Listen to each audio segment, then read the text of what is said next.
नमस्कार। गिरीश गुप्ता के चैनल में आपका स्वागत है। इन्वेस्टमेंट सिंप्लीफाइड सीरीज़ में हम कंपनियों के बिजनेस मॉडल का अध्ययन करते हैं।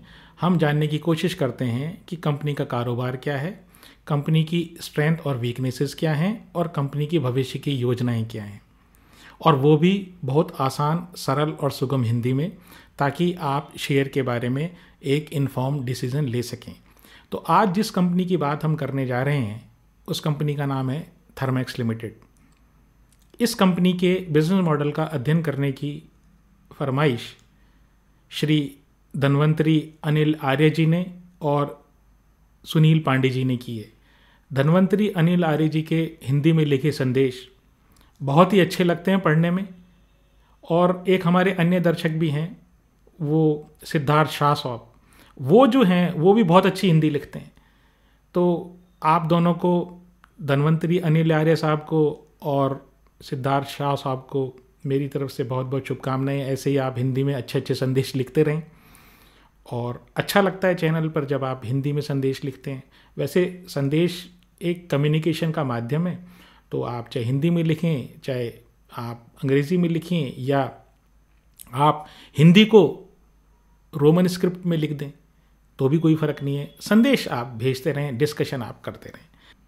वीडियो को शुरू करूं उससे पहले मैं हमेशा की तरह एक स्टैंडर्ड डिस्क्लेमर देना चाहता हूं कि आपको मेरी बातों से इन्फ्लुएंस नहीं होना है।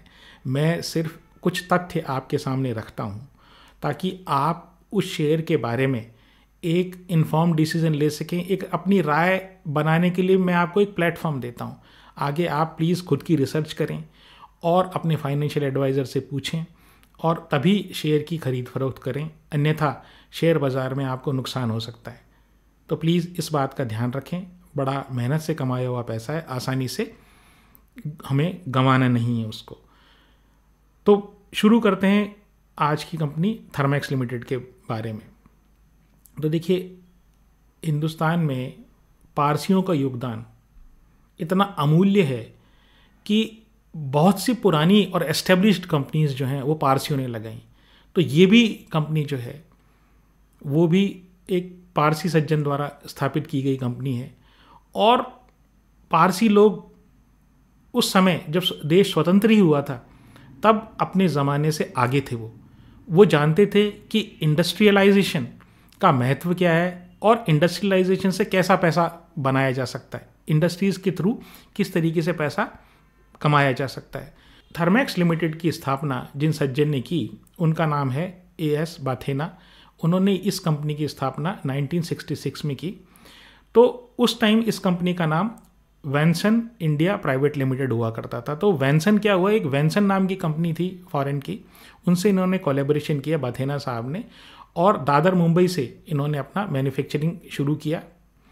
और ये जो शुरू में किया करते थे तो ये बॉयलर्स बनाया करते थे हॉस्पिटल्स के लिए। हॉस्पिटल्स में स्टीम की रिक्वायरमेंट या भाप की रिक्वायरमेंट रहती है गर्म करने के लिए, मतलब जो हीटिंग रिक्वायरमेंट है या कुछ प्रोसेसिंग के लिए रिक्वायरमेंट होती है, वहाँ पे हीट की ज़रूरत होती है। तो वहाँ पर बेबी बॉयलर या छोटे बॉयलर से बनाया करते थे, जिनकी टेक्नोलॉजी इन्होंने इनको ये वैनसन इंडिया, वैनसन नाम की फॉरेन कंपनी ने दी थी।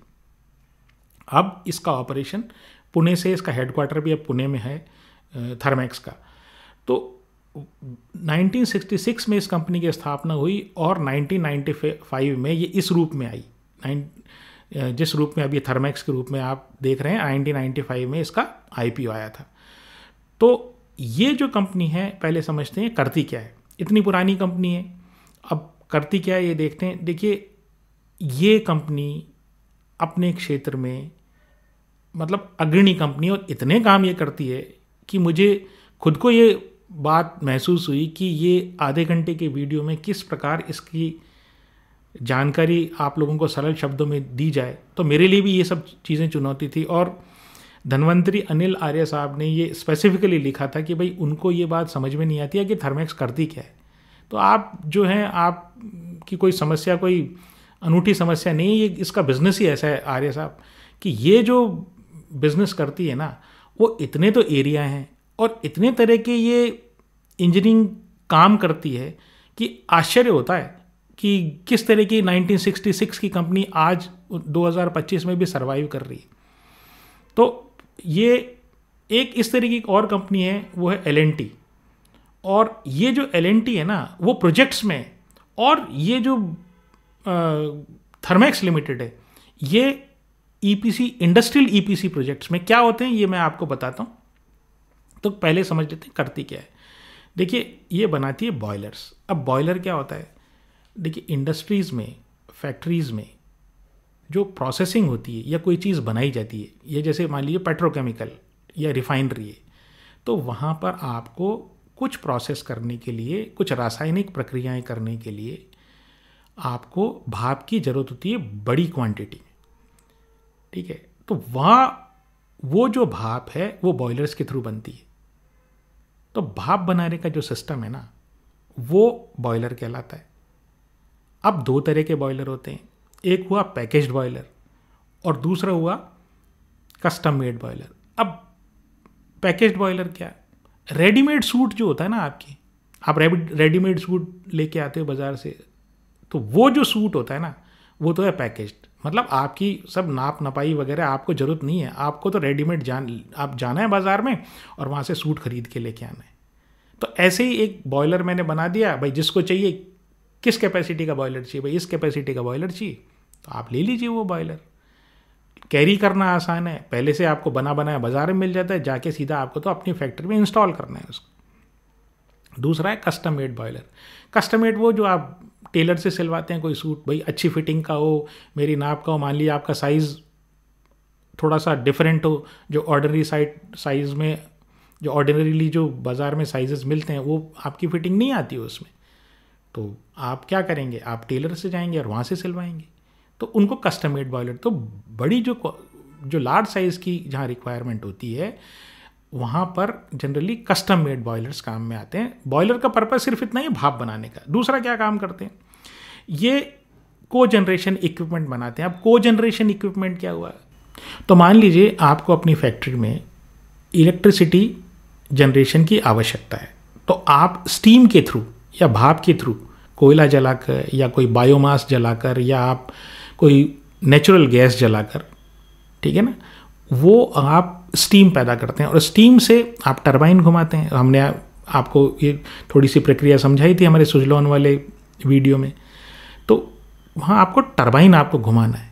तो जब आप टरबाइन घुमाते हैं, तो अगर आप स्टीम से घुमा देंगे उसको, तो स्टीम जनरेशन चाहिए आपको, स्टीम कहीं ना कहीं से जनरेट करेंगे। अब वो जनरेशन आपको कोयले से हो सकता है या आपको बायोमास से हो सकता है, जो फॉडर वगैरह जो होता है गाँव में, जो होता है टूड़ा जिसको बोलते हैं, तो वो उस तरह की चीज़ से जलाकर भी स्टीम बनती है। स्टीम टरबाइन को घुमाती है। अब वो टरबाइन को एक बार घुमाने के बाद स्टीम यूजलेस हो जाती है, क्योंकि टरबाइन को घुमाने के बाद वो बाहर निकल जाती है।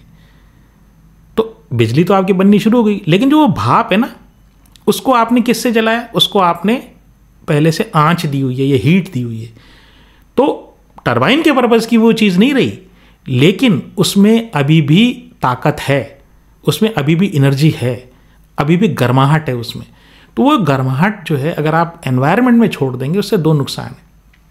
वाटर वेपर जो है वो ग्रीन हाउस गैसेज हैं जो एनवायरनमेंट को नुकसान पहुंचाती है। तो एक तो एनवायरनमेंट में आप रिलीज़ करेंगे तो ग्रीन हाउस इफेक्ट आपका बढ़ेगा, और दूसरा क्या है, आपने पैसा लगा दिया, आपने जलाने में पैसा लगा दिया ना, आपका तो ईंधन लग गया ना। तो अब आप क्या करना चाहते हैं, आप वो जो भाप है ना, उसमें जो गर्माहट अभी बची है ना, उसको भी इस्तेमाल करना चाहते हैं। तो ये वो इक्विपमेंट बनाते हैं, उस तरह के मेथड बनाते हैं, उस तरह के प्रोडक्ट्स बनाते हैं जो उस भाप का इस्तेमाल करके और या तो ठंडक पैदा कर दे, मतलब इससे कूलिंग भी पैदा होती है, वो अलग मेथड होते हैं। तो इनका जो है सिस्टम, वो भाप से या तो वो कूलिंग पैदा कर देते हैं, या उस भाप को हीटिंग के काम में ले लेते हैं, या उस भाप से कोई और चीज़ गर्म कर लेते हैं। जैसे अपन मान लीजिए आपने पानी की रॉड देखी होगी जिससे पानी गर्म करते हैं सर्दियों में उत्तर भारत में। एक तो गीज़र होता है, गीज़र के अंदर भी रॉड होती है, और आपने जो बाल्टी में रॉड डालते हैं वो आपने देखी होगी। तो जो बाल्टी की जो आपका जो रॉड है वो एक तरीके की हीट एक्सचेंजर है। तो वो जो स्टीम बच गई, जो टरबाइन से निकली हुई जो हीट है, उसको मैं क्या करूँगा, इसी तरह की एक हीट एक्सचेंजर किसी ट्यूब में से गुजारता हूँ। तो वो ट्यूब में से जब मैं गुजारता हूँ तो उस ट्यूब के चारों तरफ मैं पानी को फ्लो करता हूँ। अब ये टेक्निकल थोड़ी सी बात है, आप तो ये समझ लीजिए, वो जब स्टीम निकलती है बाहर तो उससे पानी गर्म कर देते हैं, दूसरा पानी, या कुछ और हम हीटिंग रिक्वायरमेंट जो है वो ले लेते हैं, या किसी केमिकल को गर्म कर लेते हैं, मतलब उसकी एनर्जी वेस्ट नहीं जाने देते, आप ये समझ लीजिए। फिर ये एब्जॉर्प्शन चिलर्स का इस्तेमाल करते हैं। तो मैंने जैसे कहा ना, एक तो बिजली से आपका एसी प्लांट चलता है, एक ये जो गैसेज है ना, जो गर्म गैसेज हैं, इनके थ्रू भी प्लांट चलता है, एसी चलता है इनके थ्रू। वो जिन्होंने, आप में से जिन लोगों ने मैकेनिकल इंजीनियरिंग या आपने थर्मल इंजीनियरिंग या आपने और कोई इंजीनियरिंग पढ़ी हो तो आपको शायद ये पता होगा कि एब्जॉर्प्शन चिलर्स क्या होते हैं। तो बिजली से भी एसी चलता है और हीट से भी एसी चलता है। तो ये कोजेनरेशन इक्विपमेंट और एब्जॉर्प्शन चिलर ये भी बनाते हैं। फिर ये एयर पोल्यूशन कंट्रोल इक्विपमेंट बनाते हैं। अब ये क्या हुआ, तो देखिए कोई भी प्रोसेस, इंडस्ट्रियल प्रोसेस आपने की तो उसके बाद क्या होता है, उसमें से धुआं निकलता है। धुआं पॉल्यूशन करता है एनवायरनमेंट में जाके। तो ये क्या करते हैं, इस तरह के इक्विपमेंट बनाते हैं कि चिमनी में लग जाएं वो। तो वो चिमनी में लगते हैं तो वो धुएं को एक तरीके से सफाई कर देते हैं उसकी, और बहुत थोड़ा पॉल्यूशन एनवायरनमेंट में जाता है। पॉल्यूशन तब भी जाता है, पूरा नहीं निकलता, लेकिन काफ़ी सारा जो पॉल्यूशन है ना वो रुक जाता है। फिर water and waste water treatment plants बनाते हैं। तो water and waste water treatment plant क्या हुआ, कोई पानी है, ठीक है, वो उसको मुझे सफाई करनी है, किसी पर्टिकुलर पर्पज़ की क्वालिटी चाहिए, जैसे दवाइयों बनाने में मुझे एक पर्टिकुलर क्वालिटी का पानी चाहिए होता है। तो मैं उसको किस तरह से फ़िल्टर करूं कि उस क्वालिटी का पानी मिल जाए। वेस्ट वाटर क्या होता है, जब पानी यूज़ हो गया, जैसे हमने प्रिंस पाइप वाले वीडियो में बताया था, अगर पानी यूज़ हो गया, चाहे घर में यूज़ हो जाए, चाहे बाथरूम में यूज़ हो जाए, चाहे किचन में यूज़ हो जाए, तो वहाँ से जो पानी बाहर निकल गया, जो आप बाहर निकाल देते हैं पानी, उसको वेस्ट वाटर बोलते हैं। तो उस वेस्ट वाटर का भी ट्रीटमेंट कर लेते हैं। अब इंडस्ट्री में ये बहुत ज़रूरी है, क्योंकि पानी की देखिए हर जगह कमी हो रही है। तो वो जो पानी की कमी, आपको फ्रेश वाटर चाहिए या पॉन्ड से या नदी से या जहाँ से अभी आप पानी निकालेंगे, तो वो नया पानी हो तो पुराना पानी को क्या करेंगे आप, जो वेस्ट निकल गया उसको क्या करेंगे। तो दूसरी बात, पॉन्ड की या किसी झील की एक लिमिटेड कैपेसिटी है, और दूसरी बात पानी की कमी के कारण जो गवर्नमेंट्स हैं वो भी ये कहते हैं कि भाई आप ये जो इंडस्ट्री का जो आप नदी से या पॉन्ड से या किसी से पानी आप ले रहे हो, तो आप ये इतना पानी जो आप वेस्ट बहा रहे हो इसको क्यों नहीं रिसाइकिल कर लेते। तो इंडस्ट्रीज़ के लिए भी ये फ़ायदा है कि भाई रिसाइकिल करके मैं ले लूँ तो मेरे ऊपर कम से कम ना तो गवर्नमेंट का प्रेशर पड़े, दूसरी एनवायरनमेंट को भी प्रोटेक्ट करूँ मैं। तो ये भी वो चीज़ बनाते हैं। फिर केमिकल्स बनाते हैं। अब पानी की सफाई के लिए केमिकल, जिसको रेजिन वगैरह बोलते हैं, तो वो भी ये चीज़ बनाते हैं। और फिर ये एएमसी भी लेते हैं। आपने क्या कहा कि भाई ये प्लांट आपने, मान लीजिए इन्होंने पावर प्लांट एस्टेब्लिश कर दिया, एक बिजली बनाने का संयंत्र, छोटा संयंत्र इन्होंने एक फैक्ट्री के लिए लगा के दे दिया। तो साहब वो ये कहते हैं कि यार फैक्ट्री वाला ये कहता है यार मेरा काम थोड़ी है यार, मेरे को तो दवाई बनानी है, या मान लीजिए मैं तो रिफाइनरी चलाऊंगा, मैं ये पावर प्लांट कहाँ से चलाता रहूँ यार, तो तुमने लगाया है ना ये, तो यार तुम एक काम करो, तुम ही इसको चलाओ। जैसे सुजलॉन में था, वो ईपीसी कॉन्ट्रैक्ट लेते थे, और ईपीसी में वो पवन चक्कियाँ जब वो इस्टेब्लिश कर देते थे, उसके बाद वो जिसके लिए पवन चक्की इन्होंने लगाई वो कहता था यार मैं कहाँ से संभालता फिरूंगा इसको, यार मेरे को थोड़ी आइडिया है कि ये इसकी मेंटेनेंस कैसे, तुम ही कर दो और पैसे ले लेना मेरे से। तो वही काम ये भी करते हैं। अच्छा बिजनेस है ये भी, भाई सर्विसिंग का बिजनेस है, स्पेयर पार्ट चाहिए तो स्पेयर पार्ट लगा देंगे उसकी कोई, और यही जानते हैं क्योंकि इन्होंने प्लांट लगाया तो यही जानते हैं। तो पैसा कमाने का एक और जरिया इनका ये भी है। अब इनके जो प्रोडक्ट्स हैं, ये इनके जो मेन सेगमेंट है ना बिजनेस के सेगमेंट्स, वो एक्चुअली 3 है। तो ये जो पार्ट्स है ना, जो ये क्या क्या काम करते हैं, इनको ब्रॉडली 3 पार्ट्स में डिवाइड कर सकते हैं रेवेन्यू के पर्पज से, कि भाई कहाँ से क्या रेवेन्यू आता है। तो एक है इंडस्ट्रियल प्रोडक्ट्स का। तो इंडस्ट्रियल प्रोडक्ट्स क्या हुआ, जहाँ पर ये माल बेच देते हैं। जैसे मान लीजिए आपने बॉयलर बनाया, तो बॉयलर उठा के सीधा का सीधा बेच दिया, अब मेरा कोई लेना देना नहीं, आप अपनी जाके लगवा लो। और उसके अलावा इनका है इंडस्ट्रियल इंफ्रा। तो इंडस्ट्रियल इंफ्रास्ट्रक्चर क्या हुआ कि भाई आपके लिए हम कोई छोटा पावर प्लांट बना के दे देंगे, आपके लिए जो वाटर और वेस्ट वाटर ट्रीटमेंट प्लांट बना के दे देंगे। आपको कुछ नहीं करना, आपको तो हमें पैसे देने, पैसे देने के बाद सारा लगा के हम आपको घर पे फिटिंग, आपके फैक्ट्री में फिटिंग करके दे देंगे। तो ये इंडस्ट्रियल इंफ्रा है। प्रोडक्ट नहीं बेच रहे, लगा वगा सब करके आप तो इसको चालू कर लो, आप तो बटन दबाना, आप चालू कर लेना इसको। तो ये दूसरा, ये तो प्रोजेक्ट्स टाइप का बिजनेस है ये। तो ये इनके दो मेन सेगमेंट हुए। तो इंडस्ट्रियल प्रोडक्ट्स, उसमें से तो इनका रेवेन्यू आता है 40%, और इंडस्ट्रियल इंफ्रास्ट्रक्चर जो इसमें ये कॉन्ट्रैक्ट लेके पूरा का पूरा प्लांट बना के सप्लाई कर देते हैं, लगा देते हैं वहाँ पे, तो उसमें से इनका रेवेन्यू आता है 50%। और बाकी जो 10% है वो कोई केमिकल का आता है, कोई छोटा रिन्यूएबल का कोई इनका बिजनेस है, वो ये कर रहे हैं तो उसमें से आता है। लेकिन मेन बिजनेस इनके इंडस्ट्रियल इंफ्रा, इंडस्ट्रियल प्रोडक्ट्स का बिजनेस है। तो ये रही इनके बिजनेस की बात। अब बात करते हैं कि भाई इनकी प्रॉब्लम्स क्या हैं। पहली बात तो ये देखिए, ये जो सप्लाई करते हैं ना, ये कैपिटल गुड्स इंडस्ट्री है। अब ये कैपिटल गुड इंडस्ट्री क्या हुई? कैपिटल गुड इंडस्ट्री वो इंडस्ट्री है जो दूसरी इंडस्ट्रीज़ के लिए ऐसी मशीनरी या ऐसे इक्विपमेंट या ऐसे प्लांट्स लगाती है जिसको लगाने के बाद वो दूसरी इंडस्ट्री एक नए प्रोडक्ट्स या सर्विसेज को जन्म दे सके। जैसे इन्होंने एक प्लांट लगाया, वो दवाई की कंपनी के लिए कोई water and waste water treatment plant लगाया, तो ये लगा के जब उनको देते हैं तो ये कैपिटल गुड्स की श्रेणी में आता है, जो वाटर एंड वेस्ट वाटर का जो प्लांट है ना, क्योंकि इसकी इन प्लांट्स की मदद से दवाई फैक्ट्री दवाई बना सकेगी। तो ये जो इंडस्ट्री है इनकी, जो जैसे L&T हुई या आपकी थर्मैक्स हुई, ये कैपिटल गुड्स इंडस्ट्रीज हैं। तो पूरा का पूरा इनका, क्योंकि ये कैपिटल गुड इंडस्ट्री में थर्मैक्स वाले, तो of course nature of business ऐसा है कि अगर इंडस्ट्रियल एक्टिविटीज़ बढ़ेंगी तो देश में इनका बिजनेस भी बढ़ेगा। फिर अगर इंफ्रास्ट्रक्चर में स्लो डाउन हो जाए, कंपनीज का कैपिटल एक्सपेंडिचर कंपनीज करना बंद कर दें, तो भी इनका धंधा नहीं चलेगा। फिर क्या है, जो छोटे प्लांट्स जो है ना, छोटे बॉयलर वाले, जो क्योंकि छोटे और बड़े दोनों बनाते हैं ये, तो छोटे जो प्लांट्स वाला जो इनका धंधा है उसमें बहुत कंपटीशन है। तो क्योंकि छोटे छोटे बहुत सारे मैन्युफैक्चरर पैदा हो गए।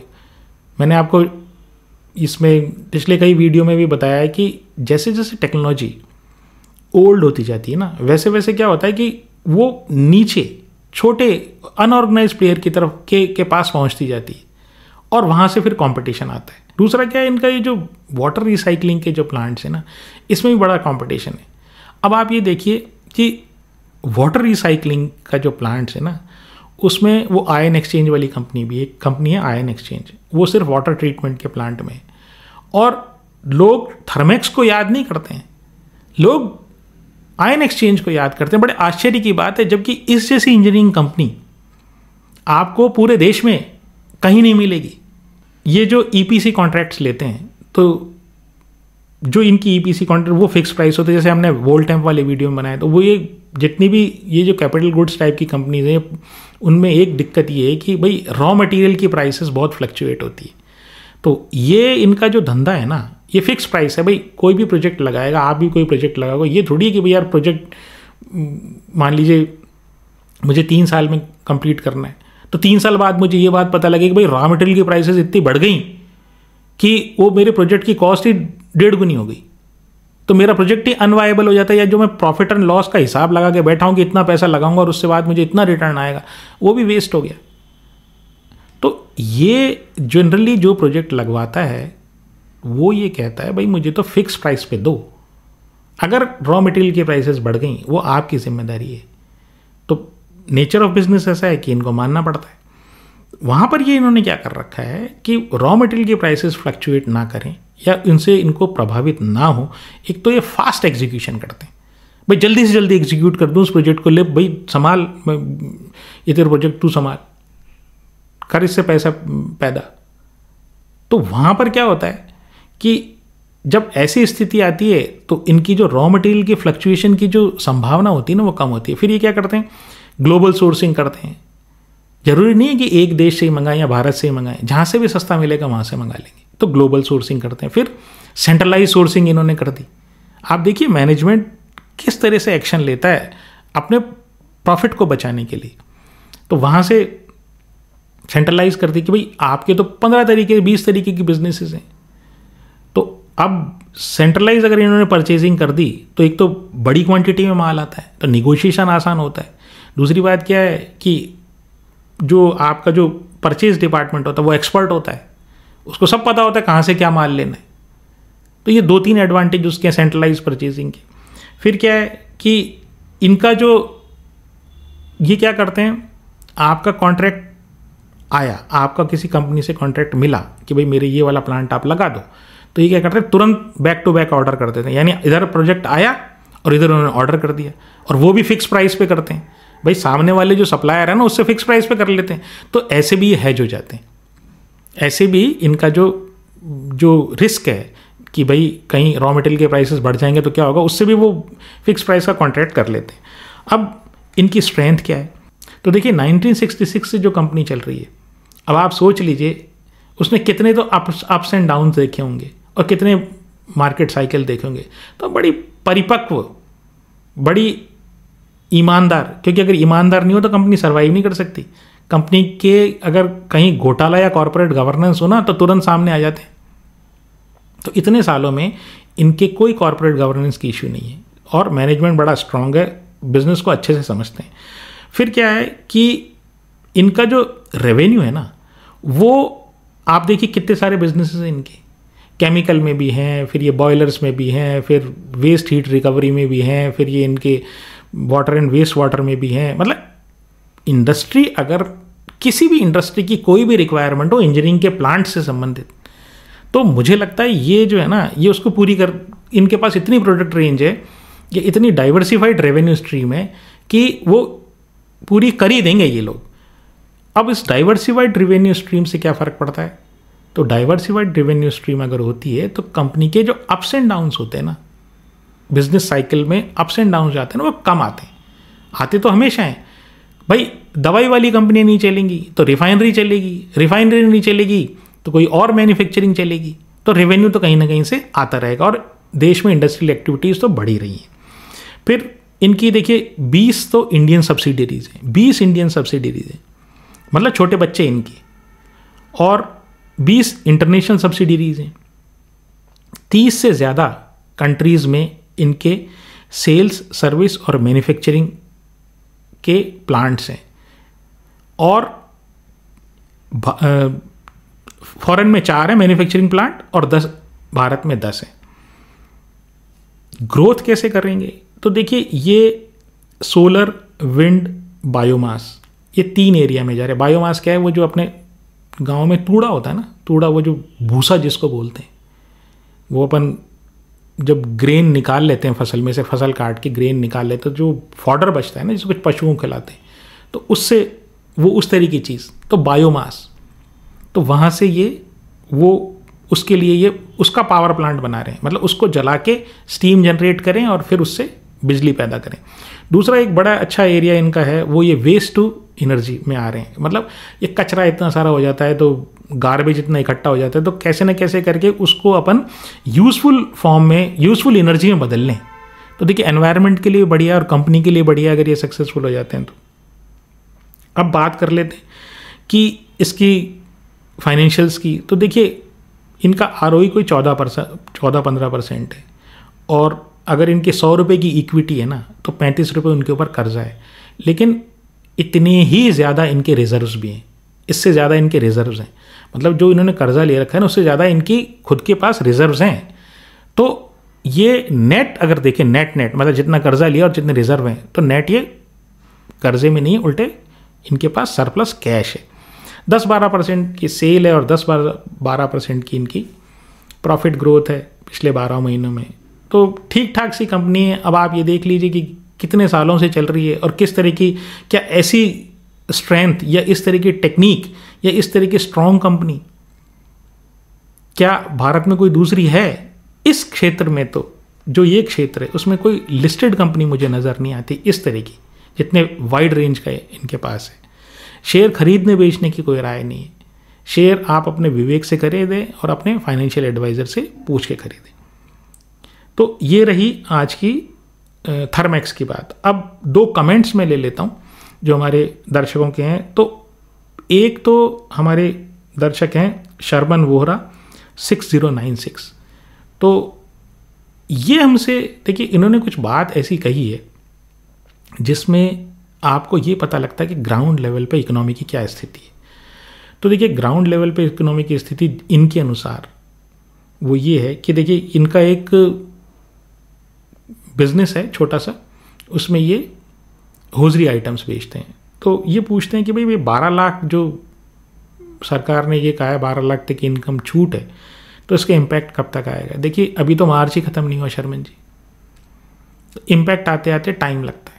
कोई भी आदमी इमीडिएटली परचेजिंग शुरू नहीं कर देता है। दूसरी बात क्या है, जब तक ओवरऑल बिजनेस में उठान नहीं आएगी ना, थोड़ा थोड़ा क्या है इकोनॉमी में कॉन्फिडेंस, जैसे बाजार में क्या काम करता है, बाजार में अपना सेंटिमेंट काम करता है, वैसे इकोनॉमी में भी सेंटिमेंट काम करता है। जब आदमी इन्फ्लेशन से परेशान होता है या तेजी से बढ़ती कीमतों से परेशान होता है, तो आदमी को इमीडिएटली कोई कह देना कि नहीं नहीं तुम्हारे तो 6 महीने बाद मैं पैसे दे दूंगा, या तुम्हारा टैक्स जो है ना ये अब इतना हो गया, मैंने टैक्स रेट कम कर दी मैंने, तो इमीडिएटली खर्चा नहीं करता, उसको टाइम लगता है। तो आप ये समझ लीजिए 5, 6, 8 महीने तो लगेंगे। हो सकता है ये जो नया जो अपना दिवाली वाला सीज़न आई वो अच्छा है। फिर उन्होंने ये कहा कि ये लक्स और डॉलर के 2023 में 128 डब्बे बेच देते थे। 2024 में इन्होंने केवल 81 डब्बे बेचे और 2025 में अभी तक सिर्फ 6 डब्बे बेच पाए। मतलब फरवरी करीब करीब आप ये समझ लीजिए ख़त्म हो गया। तो मैं 1.5 महीना भी मान लूँ तो 1.5 महीने में इन्होंने 6 बॉक्स बेचे। अगर मैं 1 महीने में 6 भी मान लूँ तो वो करीब करीब 12 महीने में, 1 साल में ये 72 डिब्बे बेच पाएंगे, जबकि उन्होंने पिछले साल में 81 डब्बे बेचे। तो फिर ये कह रहे हैं मार्जिन कम हो गया। तो देखिए, यही प्रॉब्लम है। प्रॉब्लम यही है, एक तो ये जो होजरी का बिजनेस है ना, इसमें कोई लॉयल्टी नहीं। जैसे पेन के बिजनेस में कोई लॉयल्टी नहीं है ना, ऐसे होजरी के बिजनेस में कोई लॉयल्टी नहीं है। पेन तो फिर भी आपका 10 से 15 दिन में ख़त्म हो जाता है, उसकी रिफ़िल ख़त्म हो जाती है तो आप नया पेन ले लेते हैं। लेकिन होजरी के आइटम में तो पता नहीं कौन सी दुकान से ले लेगा। पहली बात तो चलता बहुत है, 3, 4, 5 महीने चलेगा, फिर हो सकता है कोई नई दुकान उसके आदमी का ध्यान है, और जहाँ जाता है ना वहीं से उसको पता होता है कौन सा ब्रांड लेना है और कौन सा आपका नंबर का आपको अपने अंडर गारमेंट्स लेने हैं, तो वो जाके ले लेता है। तो इसमें कोई लॉयल्टी नहीं है। तो एक्चुअली कुछ तो धंधा ऐसा है, कुछ क्या है ग्राउंड लेवल पे इकोनॉमी की। मैंने काफ़ी लोगों से बात की तो वो भी ये कहते हैं कि बाज़ार में पैसा नहीं है, और आप ये बात बता ही रहे हैं। तो उम्मीद करता हूँ कि जल्दी इकोनॉमी सुधरे, शेयर बाज़ार भी उभरे और आपका धंधा भी अच्छा करें। तो मैं दुआ ही कर सकता हूँ सर, क्या करें। अब ये तो बिजनेस साइकिल्स हैं, उतार भी आएगा, चढ़ाव भी आएगा, लेकिन चढ़ाव आएगा, है ना, चाहे देर सवेर आएगा आएगा। जय मिश्रा जी 1781 कहते हैं कि NBFC की हालत आपके अनुसार ख़राब है, FD करानी चाहिए कि नहीं, RBI की गारंटी तो 5 ही लाख तक है। तो ये बात बिल्कुल सही है मिश्रा जी की NBFC की हालत उतनी अच्छी नहीं है जितनी कुछ समय पहले थी। उसका कारण भी यही, वो बिजनेस साइकिल है। एक बार आप लोन देंगे, NPA होते जाएंगे, थोड़े टाइम बाद फिर वो NPA की सफाई होगी और फिर वो बैंकों की स्थिति, NBFC की स्थिति सुधरेगी। अगर आप FD कराना चाहते हैं तो देखिए, बात ये कि आपको किसी पर्पज़ के लिए FD करानी है, मतलब आप उस पैसे को सेफ रखना चाहते हैं। कुछ जो आपने पैसा बचा के रखा होगा वो आप दूसरी एवेन्यूज़ में, चाहे गोल्ड में, चाहे म्यूचुअल फंड में, चाहे आप शेयर बाज़ार में डायरेक्ट लगाते होंगे। तो अगर FD का पैसा है, आपकी कोई बच्चों की शादी हो, बच्चों की एजुकेशन हो, या आपने कोई और प्लान कर रखा हो, हारी बीमारी के लिए कोई प्लान कर रखा हो अगर आपने, तो आपको चाहिए कि आप सबसे ज़्यादा स्ट्रॉन्ग बैंक में करवाएं।